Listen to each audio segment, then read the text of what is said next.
"Why is the janitor at our wedding?" she sneered loud enough for everyone to hear, and every single guest turned to look at me.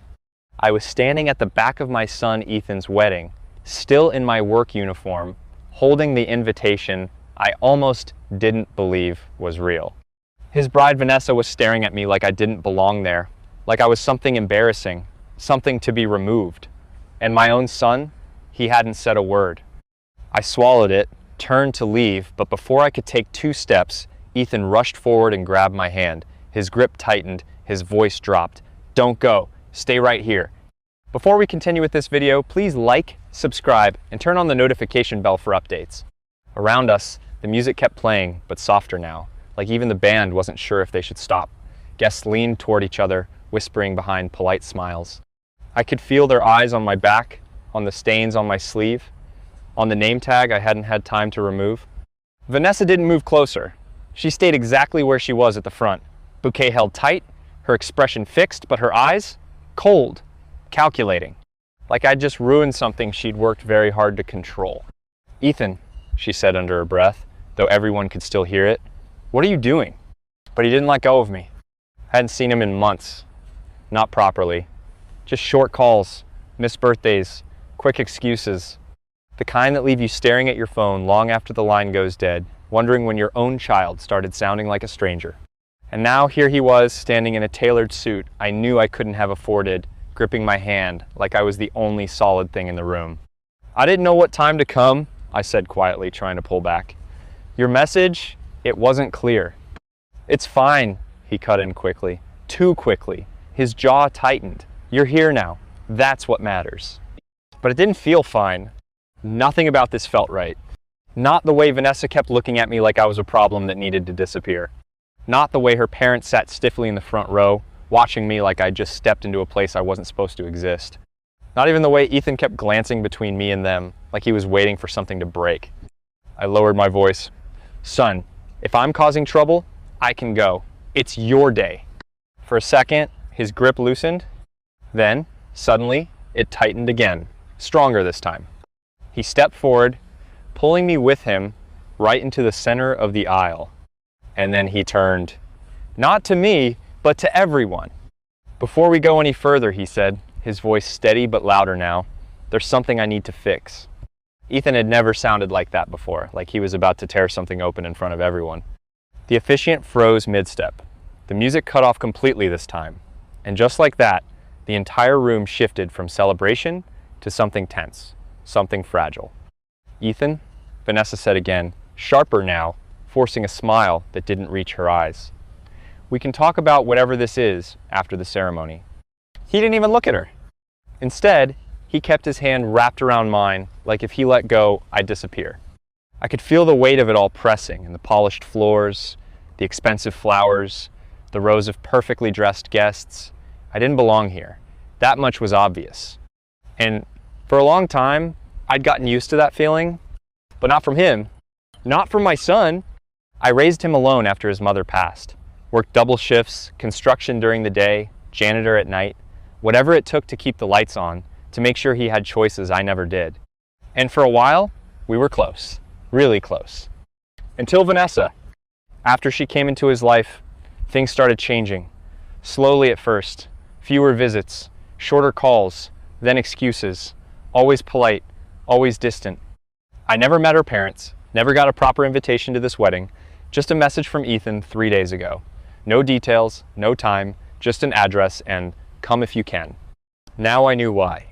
"Ethan," I said quietly, trying again to pull my hand free, "you don't have to do this. Not here." His fingers tightened. "Yes," he said under his breath, "just for me. I do." A murmur rippled through the crowd. Vanessa's father leaned forward, his expression hardening. Her mother whispered something urgent in his ear. Vanessa stepped closer now, her heels sharp against the floor, her voice low but cutting. "You're embarrassing yourself," she said. Then her eyes flicked to me, and him. That hit harder than I expected, but Ethan didn't flinch. Instead, he took a slow breath and finally let go of my hand. For a second, I thought that was it, that he'd made his point and was about to step back into the role everyone expected of him. But then, he turned away from me and faced the entire room. This man, he said, his voice carrying now, clear and steady, is my father. And just like that, everything started to crack. Weddings aren't supposed to stop like this, but mine just did. The silence that followed Ethan's words wasn't quiet. It was heavy, thick, the kind that makes every small movement feel too loud. Someone in the back shifted a chair. A glass clinked, then whispers low, fast, spreading like a ripple through the room. Vanessa didn't move at first. She just stared at him. At us. What did you just say? She asked slowly, her voice controlled but barely. Ethan didn't look away. I said, "He's my father." Her lips parted slightly, but no words came out. Not right away. It was like her brain was trying to catch up to something it had never even considered. Then she laughed. Not because it was funny, but because it couldn't be real. No, she said, shaking her head. No, that's not Ethan. You told me your parents were gone. Every eye in the room snapped back to him. And that's when he hesitated. Just for a second, but it was enough. He started, then stopped. His jaw tightened. I didn't tell you everything. You didn't tell me anything, she shot back, louder now. You said you had no family, no connections, nothing tying you down. Her gaze cut toward me again, sharp, dismissive. This is not what I agreed to. The words landed like a slap.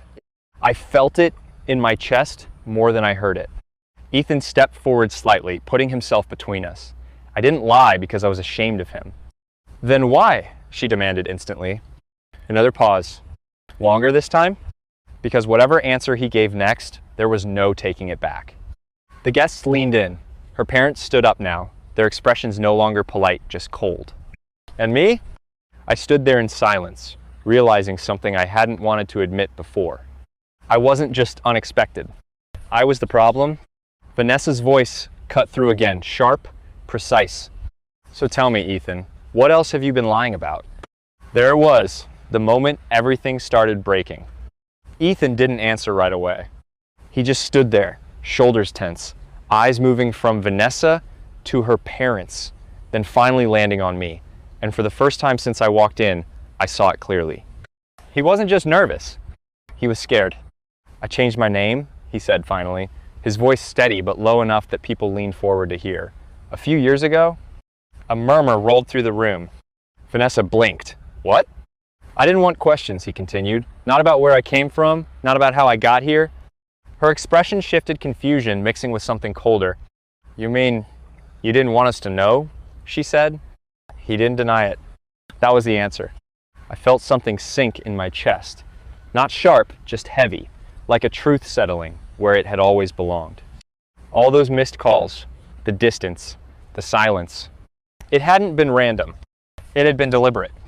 My family made expectations clear, Ethan added, glancing briefly at her parents, about what kind of future they wanted for you.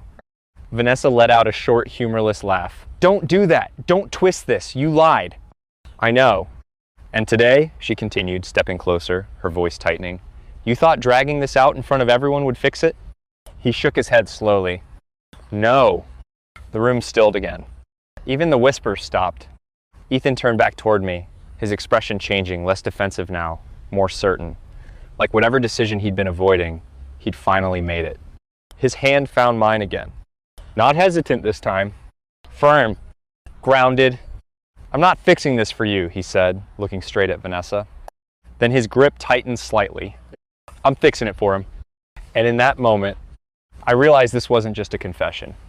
It was a choice that was about to cost him everything. The room didn't explode. It collapsed quietly, all at once. Vanessa stared at Ethan like she didn't recognize him anymore. Like everything she thought she was marrying had just been replaced by a stranger. You lied about everything, she said, her voice no longer sharp, just cold, controlled. Your name, your family, your background. Ethan didn't argue. I lied about where I came from, he said, because I knew exactly what your family would say if they knew the truth. Her father stepped forward. And what truth is that? Ethan didn't hesitate this time. That I was raised by a man who worked 2 jobs to keep me alive. That he's a janitor. That everything I have came from him. Silence. Heavy. Final.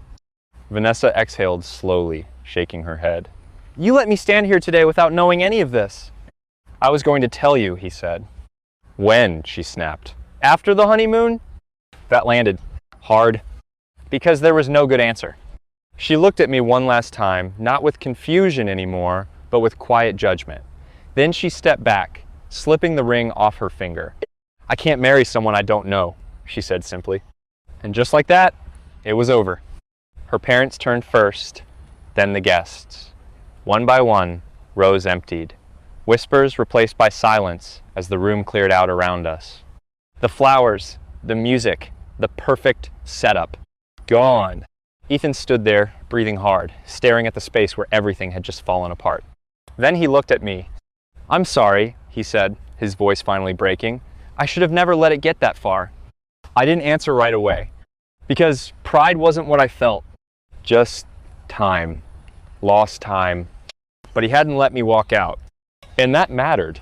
Outside the venue, away from the empty chairs and fading noise, he stood next to me. No suit, no image, no lies left to hold on to. "Can we start over?" he asked quietly. I looked at him for a long moment. Then I nodded, because for the first time in years, he wasn't hiding where he came from.